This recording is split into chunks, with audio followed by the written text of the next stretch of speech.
DD किसान, बदलते भारत की शान। डीडी किसान, बदलते भारत की शान।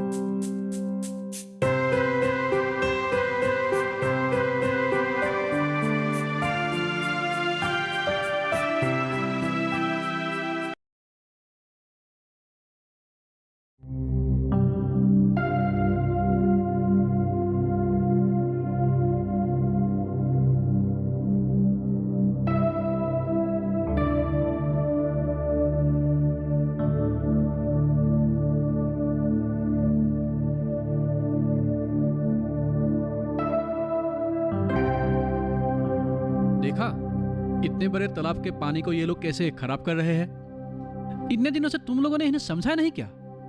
गांव के लोगों को समझाना बहुत ही मुश्किल है मामा। तू गलत कह रहा है। ये सब भोले भाले लोग हैं, इन्हें समझाना बिल्कुल आसान है। एक बार इन्हें तुम अच्छी तरह से समझा के तो देखो कि इस तालाब के पानी को घर के कामों में इस्तेमाल किया जा सकता है और इसे फिल्टर या शोधन करके पिया भी जा सकता है।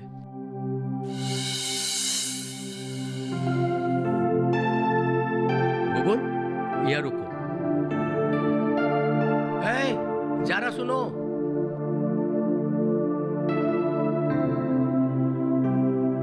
कहिए। जीजा जी ने मुझे कहा है यहाँ पर एक बहुत बड़ा तालाब था। हाँ। और आप लोग इसे पूरा करके यहाँ पर घर बनाना चाहते हैं। आप लोगों से तो जीजा जी ने कहा ही होगा, ये आप लोग बहुत बड़ा गुनाह करने जा रहे हैं। ये जो तालाब है ना, यही हमारी ग्राउंड वाटर है, मतलब हम अपने आंखों से देखने वाले पानी के भंडार। इस भंडार को ही हम अगर बंद कर दे तो हमारे जरूरत के पानी को ही बंद करने जैसा होगा ना। तुम लोग इसे पहचाना? ये बुबुल है, मेरा छोटा साला। भारत सरकार से स्कॉलरशिप लेकर जल संरक्षण के ऊपर गवेषणा कर रहा है और हमारे क्लब ने इसे कुछ दिनों के लिए बुलाया। हाँ, हमें पता है। मैं खुद आकर आप लोगों को उपदेश दे रहा हूं। इस बात पर आप लोग गुस्सा मत कीजिए। मैं जानता हूं आप लोग जानबूझकर ये काम नहीं कर रहे हैं। इस जगह को पूरा ना करके अगर आप दूसरे जगह पर घर बनाने का इंतजाम करते तो आप लोगों का कितना बड़ा उपकार होता। यहाँ पर बरसात के मौसम में पानी भरी रहती है और कम से कम 3 महीने तक गाय बैले यहाँ पर पानी पी पाते और आप लोग भी यहाँ पर हाथ मुंह धो पाते, तो कितनी पानी संरक्षित होती। एक बार सोच लीजिए ना। बुबुल की बातें तुम लोगों के दिमाग में घुसा की नहीं? बुबुल अपने लिए ये सब नहीं कर रहा है, हमारे गांव के भलाई के लिए कर रहा है। पता है ना, क्लब की नलकूप से 200 फीट बिठाने पर भी पानी नहीं निकली। पता है। आप लोग जब इतना तक आगे बढ़ ही चुके हैं तो आप लोगों को रुकने से कोई फायदा नहीं। हो सके तो आप लोग अपने लोगों से कहिएगा कि आपके घर के पीछे जो भी तालाब है उसे बड़ा करके रखिए और साफ करके रखिए। ठीक है, चलिए। ठीक है। हाँ, ठीक है।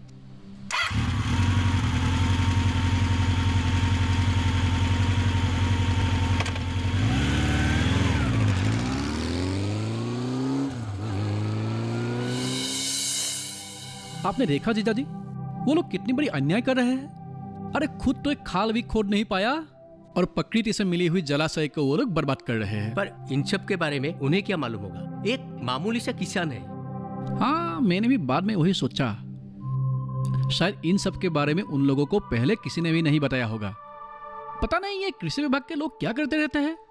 पर तू जिस तरह से लोगों का दोष ढूंढ रहा है ना, तुझे कोई ना मारे तो बेहतर है। अरे लोग तो बुरा नहीं मान रहा है ना। इन दिनों में बहुत सारी बात सीख गई है गांव वालों ने। भाई किसका है वो भी तो कहना पड़ेगा ना।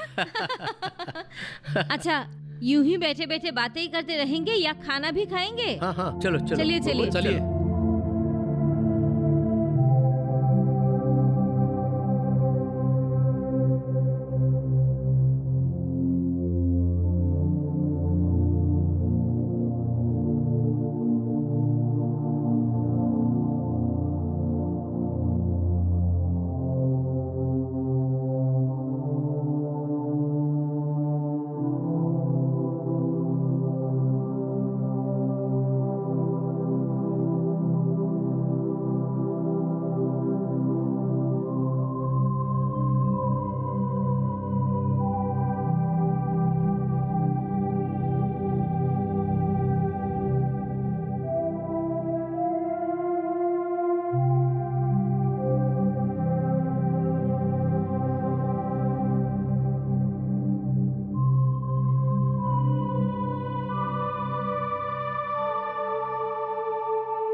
भैया, ये आप क्या कर रहे हैं? मशीन आप यहाँ पे क्यों धो रहे हैं?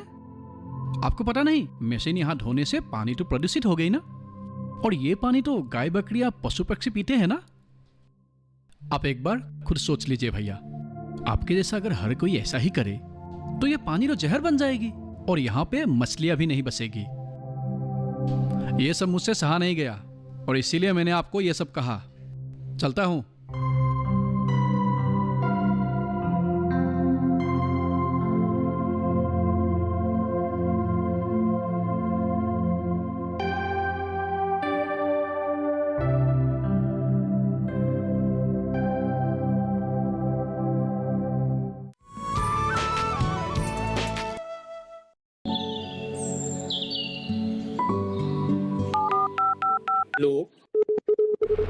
कार्यक्रम के पहले कॉलर जुड़ गए होंगे। इस बीच हमारे पास कुछ ईमेल्स भी आए हैं। सवाल पूछिए अपना। जाड़े में जो मकान पैदा करेंगे इनमें कौन सी सावधानी बरतनी है? गर्म इलाकों के लिए आप HRM99 इनसे आप कुछ फल ले सकते हैं। जैस्मीन के पेड़ पे जैस्मिन, फल निहार उसको पूरी खुली धूप चाहिए। फसल में कीट लगा हो या कोई बीमारी, पशुपालन में हो कोई दिक्कत या चाहिए कोई जानकारी, फोन उठाइए, नंबर मिलाइए और कहें हेलो किसान। सोमवार, बुधवार और शुक्रवार शाम 6 से 7 बजे सिर्फ डीडी किसान पर।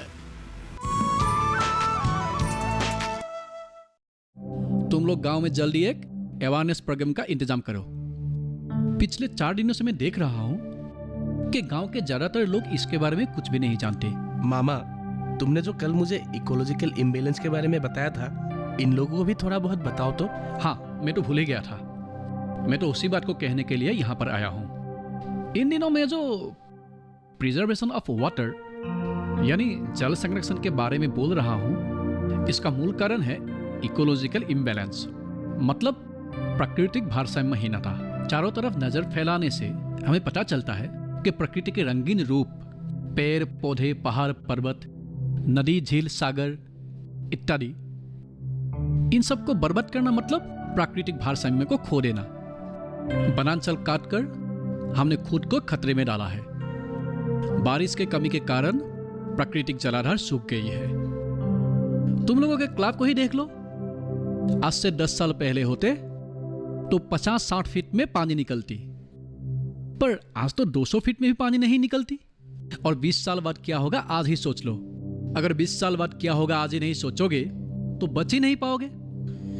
इसके बारे में समझाने के लिए ही हमने तुम्हें यहाँ बुलाया था। सिर्फ मैं ही कहता रहूंगा तो कैसे होगा?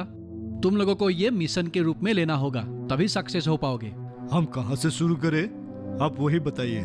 सिंपल सी बात है।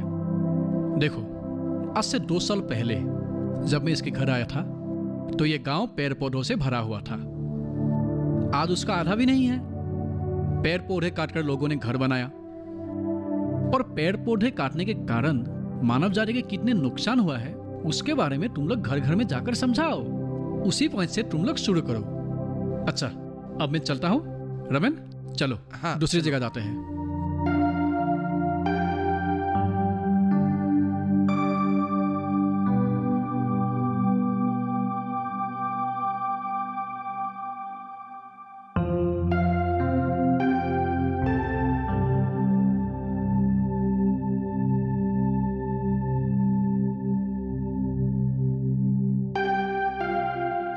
इरिगेशन का कैनल देखा? अरे होना चाहिए था 1/2 मीटर और बना दिया 2/1 मीटर। इसका मतलब जितना पानी खेत में जाना चाहिए था उससे 2 गुना पानी खेत में जा रही है। और मैं जो तुमसे कह रहा था ना पानी के बर्बादी के बारे में, यही है बर्बादी।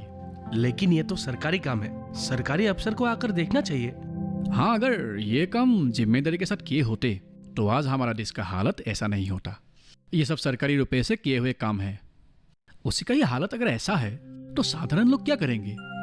इन तालाबों से अगर जरूरत से ज्यादा पानी बर्बाद हो जाए तो पानी संरक्षण के बारे में चिल्लाने से क्या फायदा? कुछ गांव में तो देखा है पब्लिक हेल्थ के पानी को बंद करने का कोई सिस्टम ही नहीं है। हर वक्त पानी बहती रहती है। इन बर्बादियों को बंद करने के लिए हमें ही कुछ ना कुछ करना ही होगा। चलो।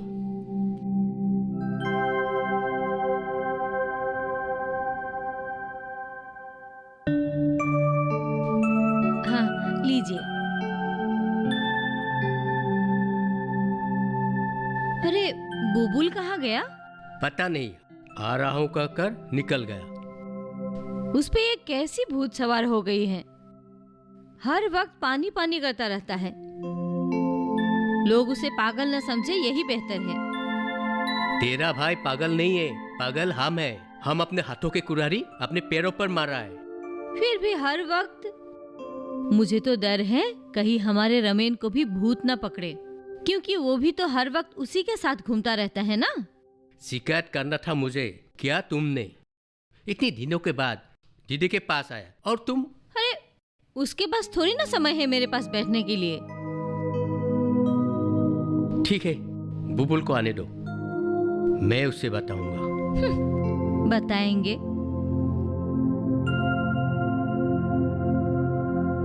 देख, समझने के लिए बात बिल्कुल आसान है। मान ले कि तू इस घर में आया है। इस घर के मूल आदमी यानी तेरी माँ और तेरे पिता को तू जल संरक्षण के बारे में समझाएगा, और इसके लिए तू एक बर्तन यानी एक ग्लास और एक मग ले लिया। दोनों में पानी भर्ती करा लेना। एक को हटाकर एक से थोड़ा थोड़ा पानी गिरा देना। जब उसमें से पानी खत्म हो जाएगी तब दूसरा लाना। अच्छी तरह से समझाओ ना मामा। मैं जो तुम्हें पानी संरक्षण के बारे में बोल रहा हूं, तुम पानी संरक्षण के लिए एक रिजर्वर बना सकते हो या फिर एक प्लास्टिक की टैंकी भी खरीद सकते हो।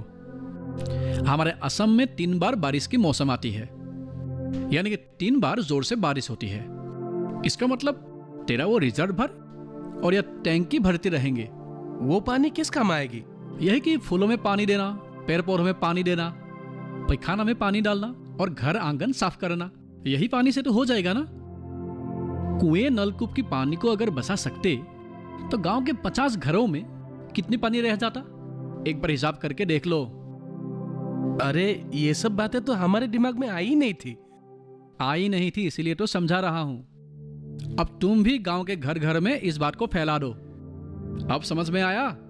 हाँ मामा, अब समझ गया, और अब मैं गांव वालों को भी अच्छी तरह से समझाऊंगा।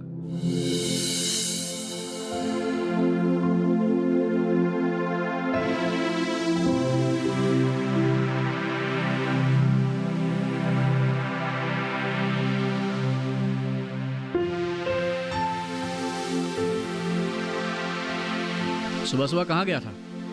अमला फूफी के घर गया था। तुम्हें उनके घर बुलाया है। मुझे क्यों बुलाई?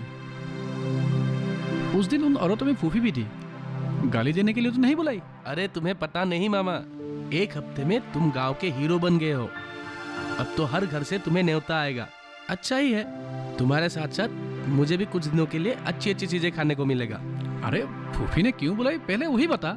घर के सामने एक तालाब खोदेगा, उस बारे में बातचीत करने के लिए बुलाया है। तब तो अच्छी खबर है। चलो हम लोग अभी चलते हैं। ठीक है, चलो।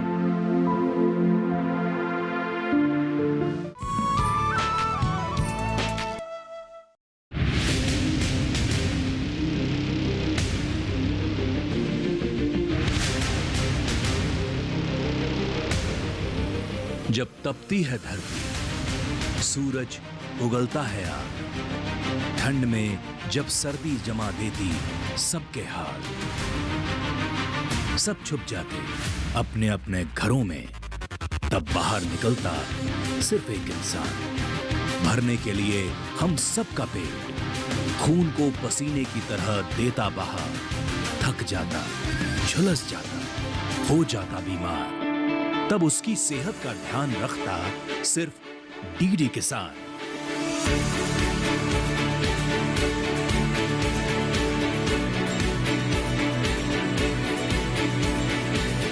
देखिए स्वस्थ किसान शनिवार शाम 6 बजे लाइव, सिर्फ दूरदर्शन किसान चैनल पर।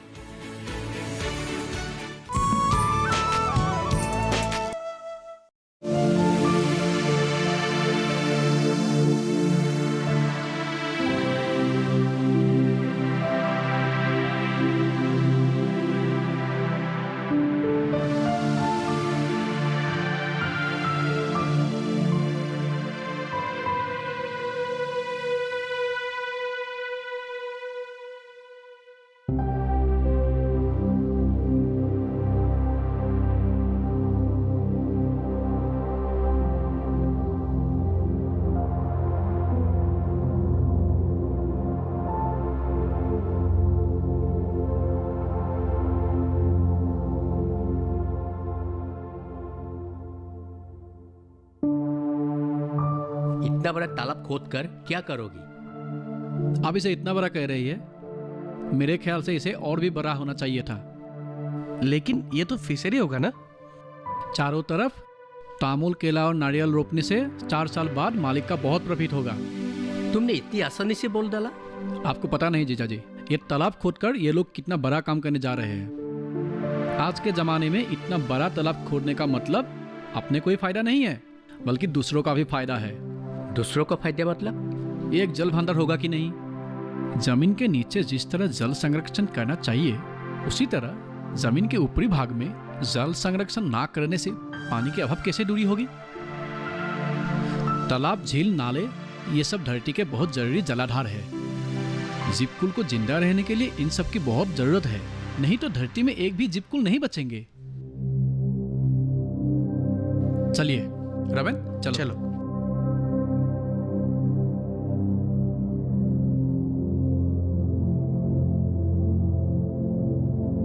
सोच रहा हूं मैं कल घर चला जाऊं।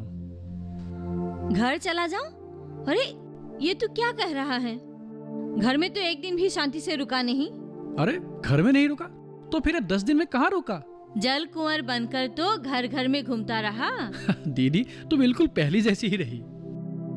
सुन, अगले इतवार को ही तू जा पाएगा। उससे पहले ये 2 दिन मैं तुझे घर से निकलने ही नहीं दूंगी। तू भी ना दीदी। तेरे साथ अच्छी तरह से तो बातचीत ही नहीं हुई। और एक बात, कल भाभी ने फोन किया था, तेरे शादी के बारे में तुझसे बात करने को कहा है। तू भी ना कर देना शुरू।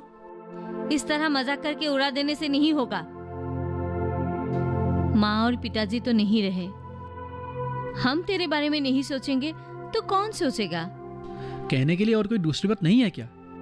या फिर एतवार से पहले ही मेरी शादी भी करवा दोगी? रात बहुत हो गई, कमरे में जाकर सो जा।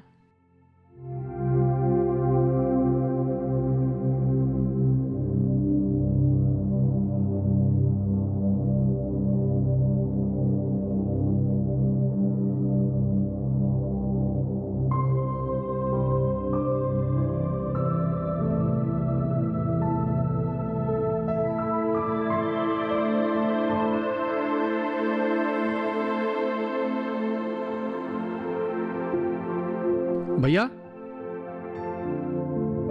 ये कौन से पेड़ के पौधे हैं? ये नीम के पौधे फॉरेस्ट ऑफिस से लाया। बहुत अच्छा किया भैया। तुम्हारे जैसे अगर हर कोई कम से कम 2 ही पौधे लगाते तो एक ज्ञानी औलाद जन्म दिया जैसे होते। पता नहीं, इन दिनों में तुम्हारे मुंह से जो भी सुना मुझे तो डर लग रहा है। डरने की कोई बात नहीं भैया, कहते हैं ना, सावधानी बरतने वालों की मौत नहीं है।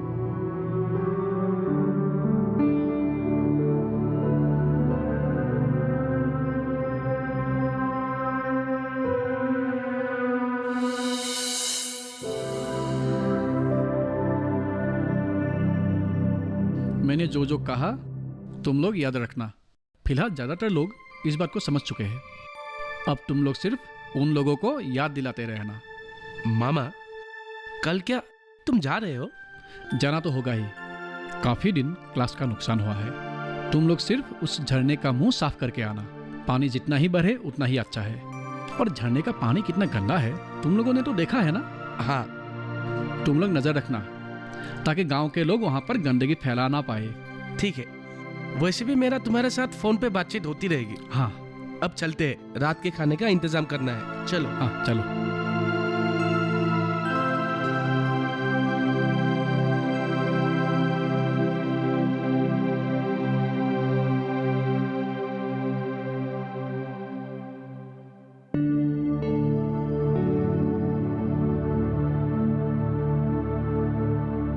तैयार हो गए? हो गया। तू सीधा गुवाहाटी जाएगा या फिर घर में भी घुसेगा? इस बार मैं घर नहीं जाऊंगा। क्लास का बहुत नुकसान हुआ है। हॉस्टल से तू एक बार रूबुल के पास जाना। उसे कहना बहू के साथ यहाँ एक बार आए। मायना को भी बहुत दिनों से देखा नहीं। भैया को फोन करेगी क्या? मैं फोन लगा नहीं, देता हूं। अभी रहने दे, मैं बाद में फोन कर लूंगी। ठीक है, मैं हॉस्टल से 2-4 दिन के लिए वहाँ जाऊंगा। तब मैं भैया भाभी से फोन पे बातें करवा दूंगा। तुझे याद तो रहेगा ना? या फिर पानी के खोज में और कहीं घूमता फिरेगा? दीदी,